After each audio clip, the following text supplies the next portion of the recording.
Welcome to Productivity with Dr. Vern. I'm Dr. Vern, and I'm super excited to talk to you today about part 2 of 8 essential tips to a strong and lasting marriage. Listen, I hope that you enjoyed part 1, and if you haven't heard part 1, go back and watch and listen to part 1 because it will breathe life into your marriage and to your relationship. I am asking you this question. Are you better because of part 1? Have you practiced any of the 4 essential tips to a strong and lasting marriage? If you have, let us know. We're super excited to hear from you. Let's dive in. A quick recap. We talked about 8 essential tips for a strong and lasting marriage, and number 1 was relationship with God. Relationship with God. Number 2 was open communications. Open communications. Number 3 was perpetual prayer. Perpetual prayer. And number 4 was friendship. Now, if you thought the first 4 were good, let's dive in to the next part. Number 5 would be quality quiet time. Quality quiet time. Now, there are times when you're going to be together as a family, which you need.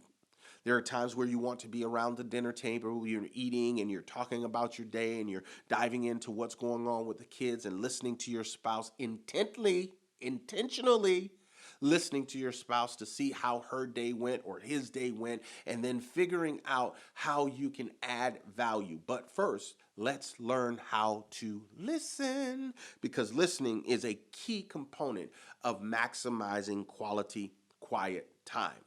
So when I look at quality quiet time, you also need your personal quality quiet time.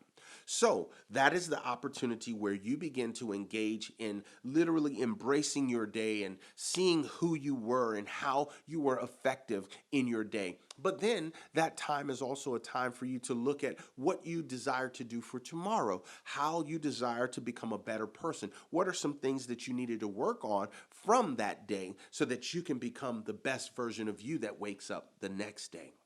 Quality quiet time with your spouse is not simply the same tired old questions. How was your day? What did you do? It's really gazing into your spouse's eyes and letting them know how much you appreciate them. It's really reminiscing on where you were when you first met. It's really taking the time to see how far you have come and even setting up opportunities to talk about your future. See, when I talk about quality quiet time, I'm talking about a 360 approach. You've got to have quality, quiet time about your finances. What are you doing? Where is the money going? What is our plan? How do we plan to do it? Is there something better that we can do than what we're doing now? This all happens when you take quality, quiet time to be intentional in a specific area. You may need quality, quiet time to talk about your relationship with your spouse. You may want to ask yourself, are you keeping things hot and spicy in the relationship? I'm not going to dive in too much there because we're on a public platform, but you need to ask yourself those questions. How am I keeping my relationship hot and spicy? Not just in the bedroom, but as a whole. How am I making my relationship something that is to be longed after? How do I make my spouse smile?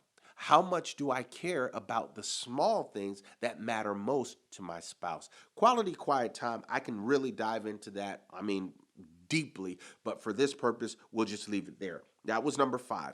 Number 6 is doing things together. Doing things together. There are times when you want to separate, and there are times when you want to congregate. Ask yourself, how often do you do things together with your spouse?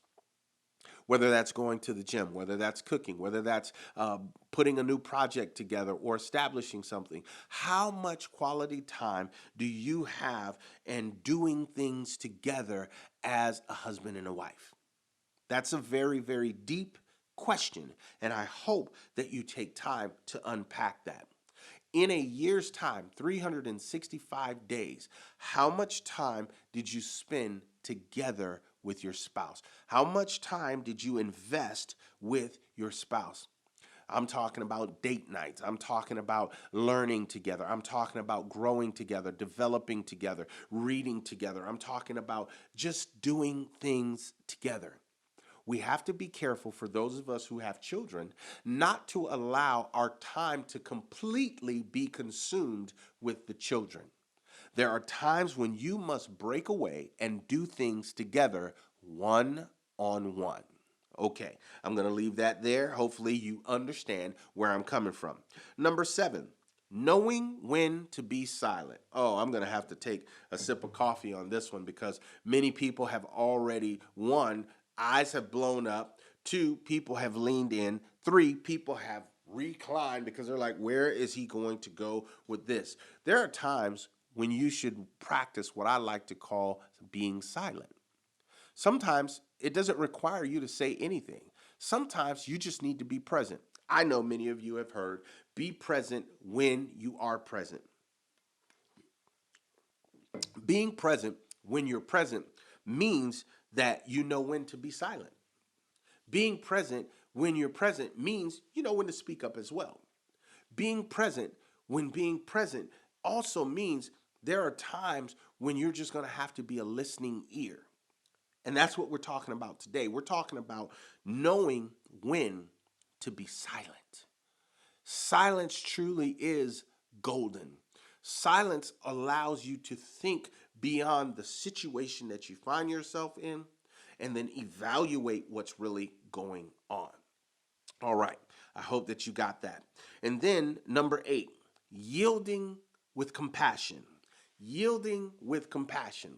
You know, when I think about a marriage and when I think about a relationship and I think about building it to be strong, you have to have compassion, not just passion, but compassion.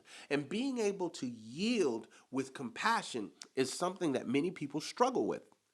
You may ask yourself, what does this actually look like?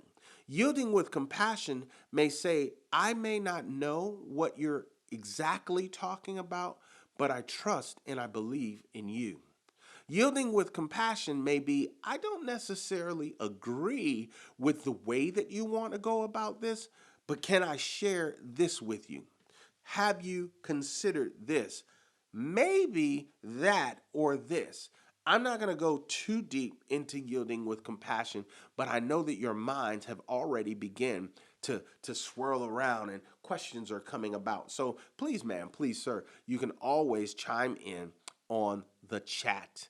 Listen, I'm super excited every single day to be able to bring you things that are going to change and challenge you and going to help you to see things from a different perspective. So when we talk about 8 essential tips for a strong and lasting marriage, I want to recap the entire piece. We talked about having a relationship with God. The relationship with God is essential even for the individual unit. But when you're bringing two together, two becoming one, having one mindset, one vision, one goal, one mission, it is imperative for God to be the center of that relationship. 2, having open communication. Being open, honest, and transparent is paramount to having a strong and lasting relationship. Number 3, perpetual prayer. You should always be in prayer to become better and a better person. The things that you learned from yesterday, the things that you learned not to do, the things that you learned to do, and expanding to what should be done in this new season, this new day, and this new age is absolutely imperative. Perpetual prayer works. When you're in constant communication with your loving, caring, sharing Heavenly Father, you will find yourself being a better person. Number 4, friendship. Friendship. It is absolutely essential to have a friend in your spouse. It is absolutely essential because here's what I know. Friends talk things out. Friends work things out. Friends are in this life together. Friendship is about doing life together. Will there be ups and downs? Absolutely. Will there be valleys and highs and this and that? Absolutely. But friendship is the bedrock of relationship.